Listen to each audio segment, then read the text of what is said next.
This is Prowl 1701, and we're here to do a review of the Dark Standard Issue. Now, the Dark Standard Issue, this is a grab bag saber. I have two Dark Standard issues. They've both been grab bags, but I'm actually pretty happy with them. They're nice. This one has a mid-grade blade, the silver blade, that I like. Unlike some of the sabers, the emitter is not removable. It's a solid piece of the saber. I really like it, though. It's slanted, and I'm very fond of the slanted emitters. I think those look really nice. It's got these nice horizontal grooves here and a pommel right here. Kind of a basic pommel, but I like it. It's a stunt saber, so it's just got the standard guarded switch right here. Now, being a grab bag saber, it's got a couple little marks, dings on it. You can see a couple of them right here, but they're minor. I like it. I'm actually very happy with the saber. I have two, and the interesting thing about the Dark Standard issue is that it comes in two different versions, and I have both, and I can show you the difference between them, which is actually probably pretty obvious. You can get it with the vertical grooves here, or without. Now, I know what you're thinking. Prowl, which one's better? Well, in my personal opinion, it depends. I think the Dark Standard issue with the vertical grooves looks better. I like that. But I think the one without the grooves is more comfortable to hold. It feels better to me.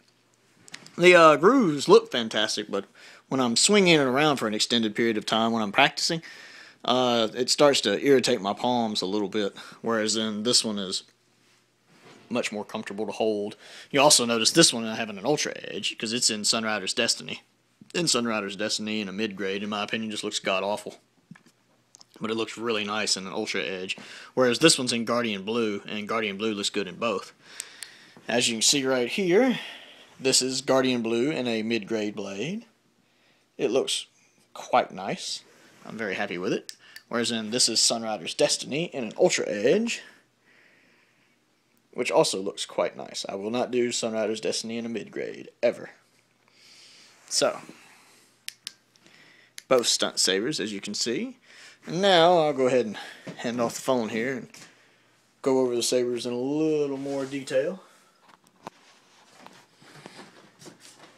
Being a smaller guy, I like the fact that this is a smaller hilt. The longer hilts and the wider hilts are a little harder for me to hold since I'm kind of tiny. But this one's actually very comfortable.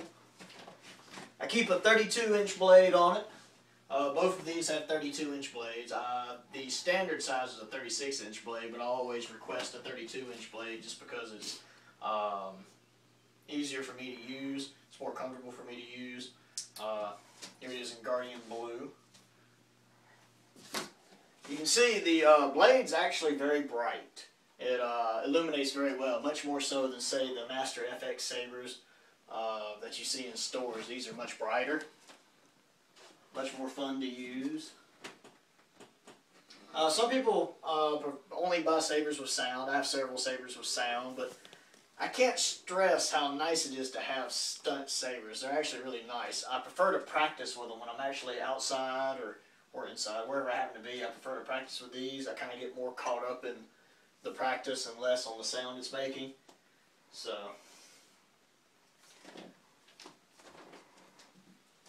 just for comparison with Sunrider's Destiny, my two Dark Standard issues. I like both. It's kind of nice having both versions of each. One with grooves and one without grooves. And the batteries are really easy to get to. You just unscrew the pommel like this, and the batteries come right out. Don't want to pull it any further than this. You don't want to damage your wires. Just take the Velcro strip off and pop out the 4 AAA batteries. This one has a standard setup. Most stunt sabers, you can get the lithium setup or the standard setup. This one just has the standard setup, which is 4 AAA batteries. Pop the batteries out, pop some new ones in, put the Velcro strip back on. That's there kind of just to keep it from rattling around in the saber while you're practicing or swinging it. Slide it back in. Take your pommel. By the way, the pommels are compatible with pommels from other sabers, so you can just take a different pommel. If you don't like this pommel, screw it back in. You can swap pommels between different sabers. And you're good to go. I'm really fond of these. I can't remember what I gave this one. I already have a review, a separate review on this one, and I forget exactly what it was I gave it. But this one I'd give about the same score, probably about a 90, 91 out of 100. I love the slanted emitter, and this one's definitely more comfortable to hold of the two. I like the Dark Standard issue. If it's something you're interested in, or if you prefer the regular Standard issue, they make a Standard issue which is just like this one, except for it's all silver. I'd definitely go for it. They're nice. I enjoy them. This is Prowl 1701, and this is the Dark Standard issue in Guardian Blue. Give it, say, a 90 out of 100, 91 out of 100, and thank you for watching.